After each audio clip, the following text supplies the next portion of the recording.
Hey, welcome to That's Good Sports. I am Brandon. I'm changing the Broncos slogan from the world to suck to embrace the suck perna. That also serves as my personal porn site name in case this YouTube gig goes to shit. I do commend Chris Harris Jr., yes, for always playing really good football, but also for calling out Mark Kisla at the podium this week. I don't know, where is my man at? It's funny how he runs away now. That's funny, isn't it? But and that is the real reason I never show up to the Broncos facility. Today I'm going to break down the matchup between the Chargers and the Broncos and determine if the Broncos have any chance in hell at getting a win on Sunday or at any fucking point this season.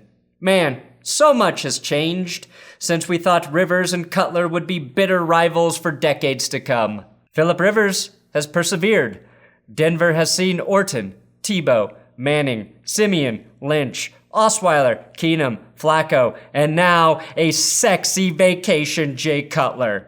And the irony, as Broncos fans, is now we are the ones who want to bury our heads in the sand. That's good sports.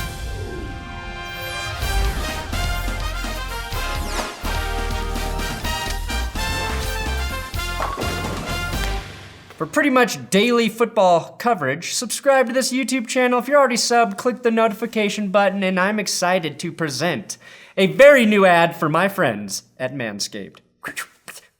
What do men love? Well, lots of things, but for the purposes of this video, it's convenience. I love every product Manscaped.com has, especially the Lawnmower 2.0 for safe pube trimming. But I also love their replenishment plans. I just received my replacement head for the Lawnmower 2.0 on my doorstep. Use my promo code GOODSPORTS when you sign up for your replenishment plan, and you will get free gifts with your deliveries. This month, I got an exclusive plow razor. Just know, with the replenishment plans, you always get the best deals Manscaped has to offer price-wise. You can cancel anytime, and you choose the frequency of your delivery. They've made it incredibly easy. All you have to do is sit back and wait for your Manscaped products to arrive. And starting this month, Manscaped will be in Target. Scream promo code GOODSPORTS every time you go into Target, and nothing will happen, but it'll be funny.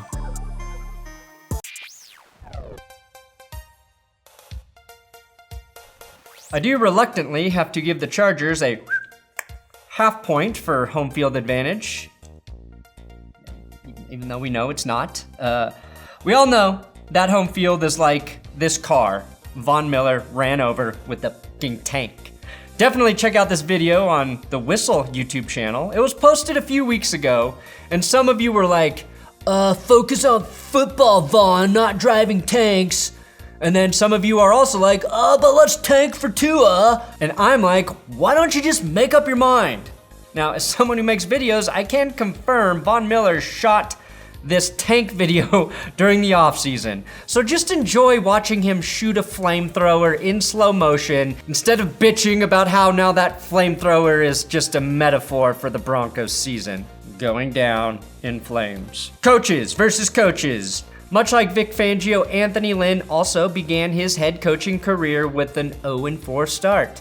He climbed out of that and finished 9-7 his first year. And we're obviously hoping Fangio can do the same. Italian mobsters can dig holes, yes, that is true, but we don't know if they can climb out of them. Anthony Lynn's greatest strength is tuning out Phillip Rivers and not looking like he could kick your ass and your dad's ass at the same time, as many believe. And like Lynn, Fangio is 0-4 with a couple of bad breaks.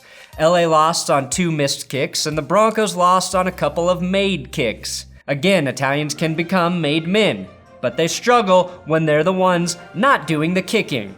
All that said, it's hard to give the edge to anyone but Anthony Lynn. Broncos defense versus Chargers offense. Now, believe it or not, but the Broncos are a much healthier football team than the Chargers. LA is lucky they played the Dolphins last week because they were without a majority of their key offensive players. Running back Melvin Gordon ended his holdout and was active last weekend, but will return to the football field for the first time this week. Which means the Denver defense, after giving up enough yards to Leonard Fournette that Mile High Stadium might now be called Fournette Stadium, has to deal with a fresh and rested Melvin Gordon with a side dose of the electric Ekeler. Electric Ekeler sounds like a sea creature or an S&M sex toy, which both definitely bring pain to Broncos fans. Former Charger Jeremiah Attaochu signed with the Broncos this week. He promised to give us all of the secrets about beating Philip Rivers into submission, and it starts with using an electric Ekeler to torture Rivers. The worst thing that can happen to Philip is sexual release without procreation. If you're wondering why Attaochu's career never took off, it's because this was his favorite hobby. My favorite thing to do in San Diego, other than football, is to lay on my couch and take a nap. Every Gary Vaynerchuk and Tony Robbins book I've read says the exact opposite of that.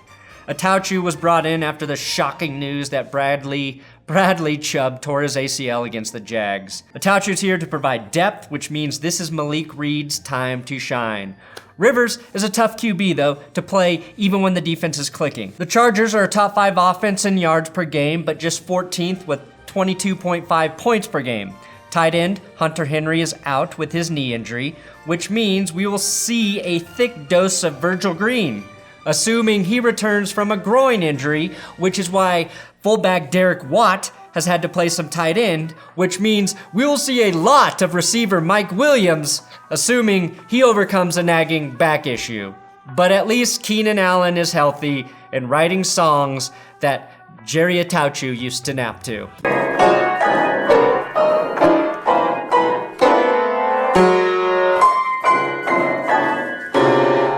One thing about this team that I found odd, they're not very balanced. The Chargers throw the ball about 60% of the time. Expect that ratio to become a little more balanced with Melvin Gordon back in the lineup. The Broncos' sacks improved drastically last week, but Malik Reed is a question mark right now as a starter replacing Chubb. But so are starting Chargers tackles Sam Tevy and Trent Scott. This is a great matchup for Reed to make a splash in his debut.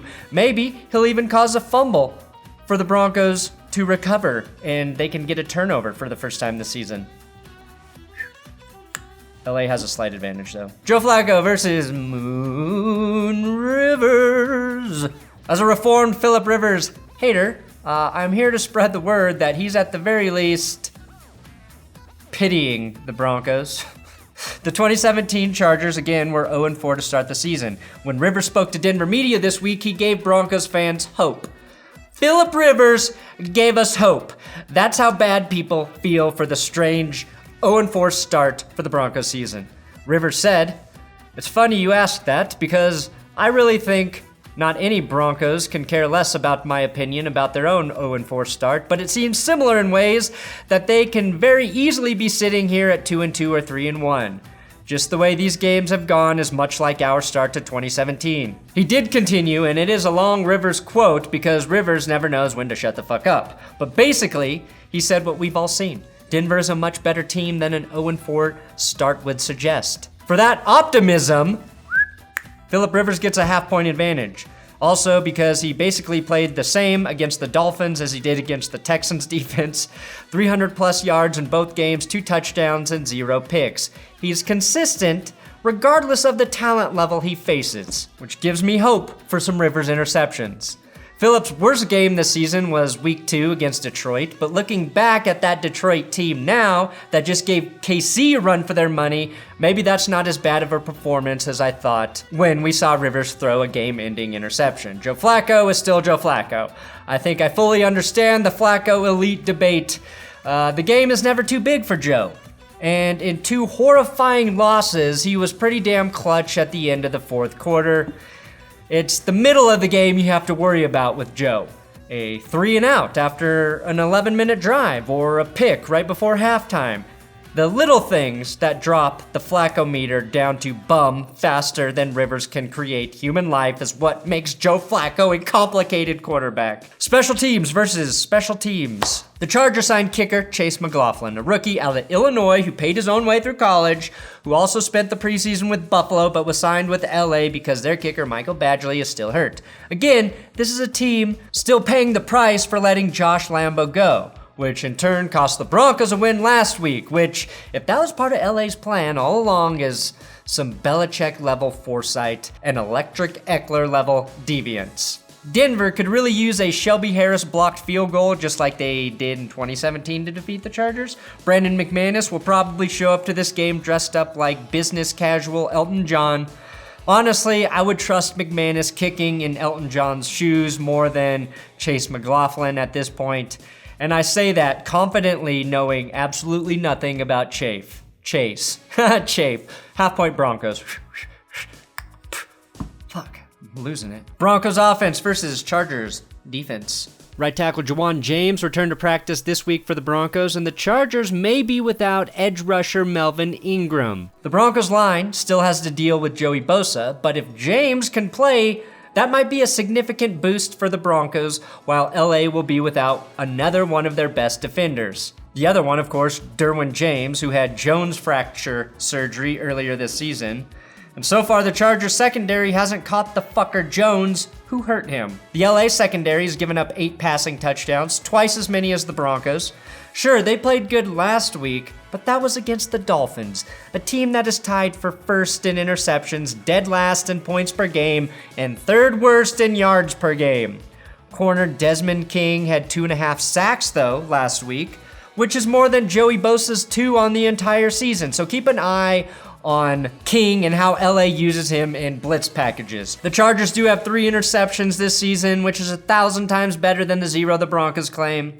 But 8 touchdowns allowed through the air puts them in the bottom 10 for NFL defenses. Their corners, who have been really good in the past, aren't playing quite up to par yet, except for maybe Casey Hayward. I do like the Broncos receiving matchups against Desmond King, Michael Davis, and or Brandon Fackyson.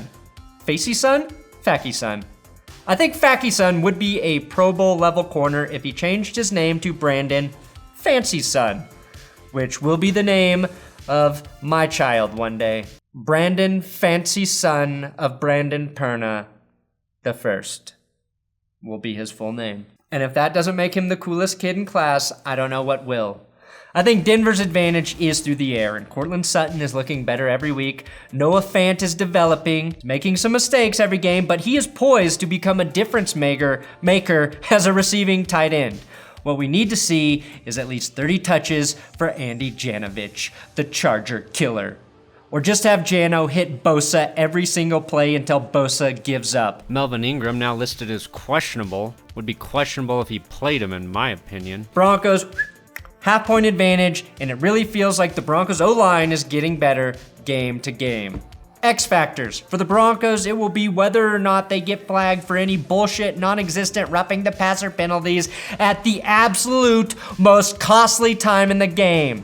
Kareem Jackson voiced his opinion on the subject when Clay Matthews was flagged for this pretty standard hit on Russell Wilson on Thursday Night Football. Jackson noted, "These roughing the passer penalties are killing the game. Shit is pathetic, point blank, period." The X factor for the Chargers is the improv classes Phillip Rivers took this offseason to help him convince the referees after every single play that he was violated in some manner. Curious to see his new performance techniques after the whistle blows. Right here! Right here! Right here! Right here! Put your hands up, tell everybody you made the play. Defense, number 99. There it is. Chargers, they have the edge. And half their team's fucking hurt. But we're at the point where no matter how outmatched Denver may be, I have to pick them to win.